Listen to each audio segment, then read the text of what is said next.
김종호 원장님이 워낙 잘해주시고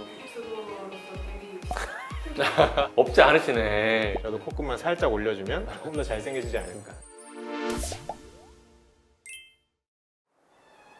안녕하세요. 성형외과론의 아이디병원 박상훈 원장입니다.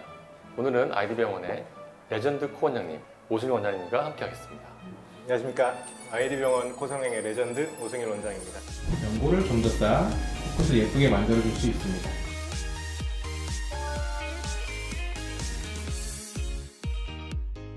네, 멋있네요, 레전드. 네, 자, 그럼 이제 오늘 코 얘기를 좀 잠깐 해보도록 하겠습니다. 네, 코 수술 어렵다고 생각하는 분들이 참 많은 것 같아요. 눈술보다 굉장히 어렵다, 위험하다 생각 많이 하시는데 코를 높이기 위해서는 어떻게 하는 게 대부분인가요? 그게 이제 콧대 부분과 코끝 부분으로 나뉘어지는데, 콧대는 아시다시피 만져보시면 뼈로 만들어져 있어서 대부분의 경우 실리콘 임플란트를 넣게 되는데 원하는 만큼 높이가 충분히 나올 수 있고요.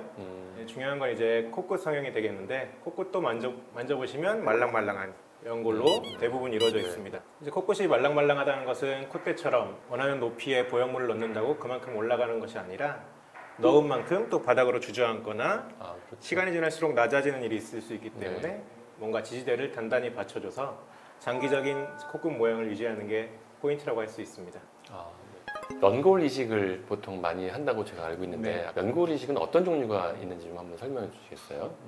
이제 콧대 같은 경우는 어쩔 수 없이 실리콘이라는 이제 외부 물질을 사용하는 게 가장 일반적이라고 치더라도 코끝은 아직까지는 자가 조직을 쓰는 게 가장 최선의 결과를 얻는 데 도움이 된다고 생각하고 있습니다. 그래서 보통 알고 계시다시피 많이 쓰는 것은 귀연골, 말랑말랑하고 굴곡도 동그랗게 있고 코끝에 올리기는 아주 좋은 재료라고 할 수 있고요.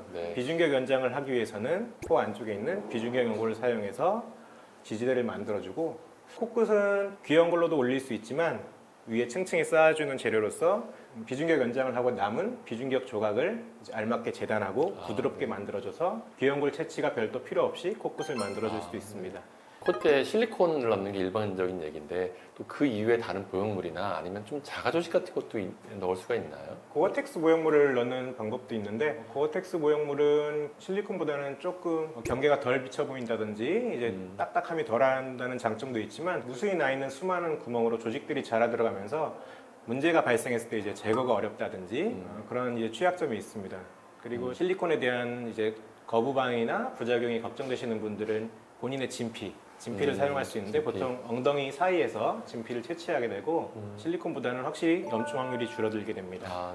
하지만 진피라는 단어에서 이제 상상할 수 있겠지만 두께가 어느 정도 있게 들어간다 하더라도 콧등 피부에 눌려서 좀 납작해진다거나 좌우로 퍼져서 좀 티가 덜 날 수 있고, 그리고 사람마다 이제 환자분마다 흡수되는 정도가 다릅니다. 그래서 콧대를 좀 티나게 높이고 싶다는 분에게는 역시 적용되기 어려운 방법이고요.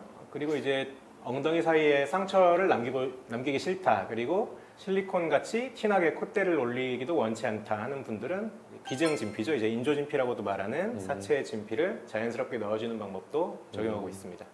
또 혹시 뭐 갈비뼈나 이런 걸 이용해서 또 올린다고도 하는데 실제로 그런 경우들이 많이 있나요? 이제 첫 수술인 경우 갈비 연골을 이용하는 경우는 좀 드문 편이고요. 갈비 연골을 사용하는 경우는 실리콘의 부작용으로 구축이 생겼거나 이제 염증 반응으로 이제 재수술을 하는 경우를 들 수 있는데요. 갈비 연골도 이제 양이 풍부하고 본인의 몸에서 나온 재료라는 점에서 큰 장점을 가지고 있습니다. 하지만 단점은 이제 가슴에 흉터가 남는다는 점. 보통 작아도 한 3cm 정도 남는 게 이제 거부감을 느낄 수 있는 환자분들이 있고요. 또 하나는 코 수술은 이제 수면 마취로 충분히 가능한 수술인데 갈비 연골을 채취하려면 기본적으로 전신 마취가 들어가야 되고 그로 인한 수술 시간도 길어지고 전신 마취를 한다는 것에 대한 환자분의 또 불안감 그것도 좀 들 수 있고요. 늑연골은 이제 이름은 연골이지만 다른 연골보다는 훨씬 딱딱하고 단단한 느낌이 있기 때문에 그것을 아무리 잘 조각해서 넣는다고 해도 이제 콧대를 만지는 느낌이 다를 수 있습니다. 좀 딱딱하게 느껴지는 단점이죠. 코 성형할 때 실리콘 많이 쓰는데 실리콘을 주기적으로 교체해야 되나요? 코는 실리콘에 이제 큰 문제가 없을 때는 굳이 문제 없는 코를 뭐 주기적으로 바꿔줘야 된다거나 교체를 해야 된다거나 이런 거는 전혀 위험하고 불필요한 수술이 되겠고요. 높이가 좀 아쉽다거나 아니면 실리콘이 비틀어졌다거나 이런 경우는 이제 수술 전 검사를 통해서 교정할 수 있는 부분이면 이제 수술적으로 교체할 필요가 있습니다. 하지만 문제 없는 코는 굳이 손 안 대는 게 가장 좋습니다.